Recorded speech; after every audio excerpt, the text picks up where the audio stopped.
Totoo kaya ito? Bembangon audio di umano, inilabas na. At yung files, na-receive na daw ng White House. Ano kaya maging desisyon nito ng Amerika? Kung totoo man ito, panoorin po natin ang ibinunyag po dyan ni Maharlika kung ano po yung mga aksyon na ginawa ngayon ni Dean Chase. Kasi itong si Dean Chase, kasama di umano niya yung sinasabing Mr. T. Mr. Too Big. O yung binayaran daw na kung ano yung mga ginagawang.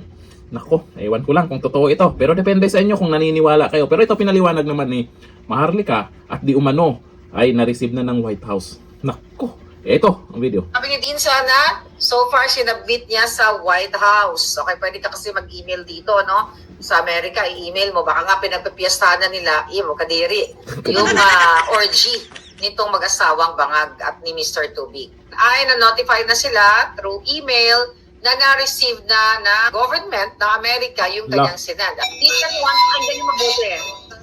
Ito na. No, you don't have to book a ride. Remember, sinabi ni Mr. T, okay? At dito sa kanyang interview, mga kababayan, halika natin to. Okay, di ba? No.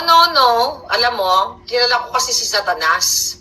Nakakausap ko siya, kaya kilala ko ang boses niya. Pera ng bayan para magkipagkantan.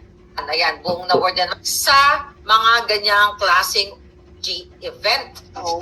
Right, honey? Yung boses, the way na i-deliver yung boses, the way na magsalita, mare-recognize mo, identify mo kung talagang eto yon.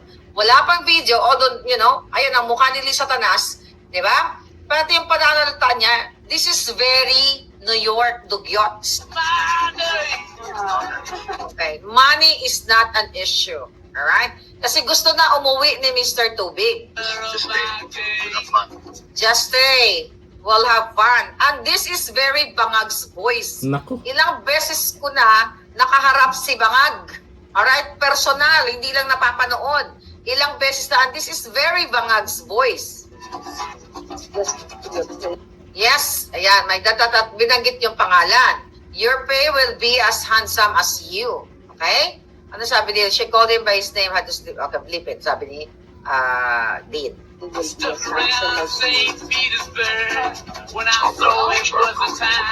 Sabi ni Mr. T, it's not that. It's just, I have an early appointment later today. Kasi madaling araw yan na naganap, for sure. Dahil alam mo yung mga addictus, madaling araw yan sila tumitira, di ba? Dahil sinabi na rin mismo dyan ni Mr. Tubig na hindi lang tsuktsakan, kundi mayroong parties, right? Grabe. But I can stay a bit longer.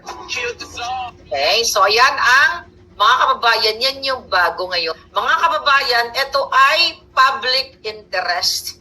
Isa ito sa mga grounds na pwedeng matanggal, ma-impeach si Bangag. Diba sabi ko sa inyo, dahil sa kaniyang pagkikipagbulian, gamit ang pera ng bayan.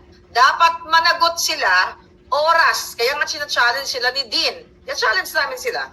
Not only sa Chokchak video, even sa Pulburan video. Dahil ako, authenticated ang video ko. Hanggang ngayon, ulitin ko, wala pa rin silang kaso. And si Dean, okay, for sure, authenticated ang video niya dahil kitang-kita ng dalawang mata niya dahil ang pangyayari is 2023, November 2023, sa San Francisco, California, during APEC event, kung saan pumunta talaga si Bangag Jr. dito at documented yun, yung APEC na yun, 2023. At syempre, para talagang magkaalaman sana, mga kababayan, yun nga, mag-file nga ng case si Bangag. Dapat mabilis, di ba? Dapat mabilis na nag-file si Satanas at si Bangag. Ng kaso laban kay Dean, November pa yan. Mabilis na yan. Sana naka-receive na tayo ng letter from law firm. Kasi kaya ni Satanas at ni Bangag magbayad. Di ba? Hindi nga problema yung issue. Bakit November ba? Itong kanilang chuba-chuchu, nakipag-tsuktsakan blues, bakit wala pa November, December, 3 buwan na.